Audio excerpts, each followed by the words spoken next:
What if I told you the war in Ukraine isn't just a bloody conflict, it's a chessboard, and every move might already have been planned by Vladimir Putin?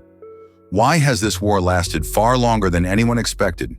Why has Russia, with its massive army, not delivered a quick victory? And why does Ukraine, against all odds, continue to stand strong? When Russia invaded Ukraine in February 2022, many analysts predicted Kyiv would fall in just days. U.S. intelligence even warned of a possible government collapse within a week. But here we are over 2 years later, and the war shows no sign of ending. Ukraine still controls its capital, and Russia has taken only limited territories in the east and south. Why? Some say Russia underestimated Ukrainian resistance. Others say Western support changed everything. But there's another angle. Perhaps Putin never planned a short war at all. Consider this. According to the Kiel Institute, Western countries have pledged over $230 billion in military, financial, and humanitarian aid to Ukraine.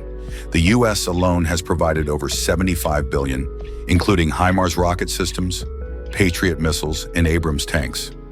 Meanwhile, Russia, despite sanctions, still earns billions each month from oil and gas sales, especially to China and India.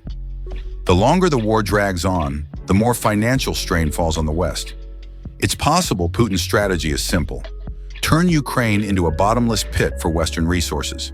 In chess terms, he's trading pawns for time. Inside Russia, the war has reshaped society. Opposition voices have been silenced. Independent media has been shut down. Anyone criticizing the special military operation faces prison. Historically, wars often rally people around their leaders. During World War II, Stalin turned a crisis into a unifying moment. Today, Putin may be doing something similar. In fact, despite sanctions and international isolation, polls inside Russia still show strong support for the government. A drawn-out war doesn't weaken Putin. It gives him a reason to tighten his grip. Think about timing. In 2024, both the US and several European nations face elections. If leaders supportive of Ukraine lose power, the West's united front could crack. We've already seen debates in Washington over whether America should spend endless billions on Ukraine. Some political figures openly argue that it's time to scale back aid. If even one or two major Western nations step away, Ukraine's position becomes far weaker. Perhaps Putin is simply waiting, confident that political winds will shift in his favor.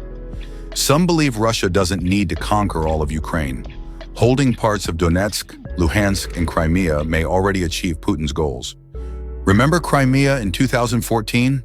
Russia annexed it and has held it ever since, despite global condemnation. What if the current war is just another round, taking more pieces of the board to strengthen Russia's hand at negotiations? Like a chess player, Putin may be thinking not of quick checkmate, but of positioning, holding territory as bargaining chips in the future. This wouldn't be the first time Russia plays the long game. In Afghanistan from 1979 to 1989, the Soviet Union fought a brutal decade-long war. They eventually withdrew, but not before draining Western attention and reshaping Cold War dynamics.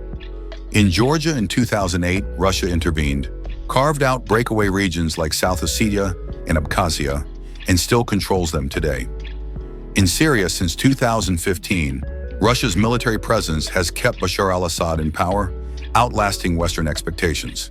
History suggests Russia is comfortable with wars that drag on, using them to expand influence and exhaust rivals.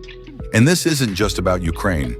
A prolonged war changes global energy markets, pushes Europe to rethink NATO, and draws U.S. focus away from Asia. China, for example, may benefit from a weakened West distracted by Ukraine.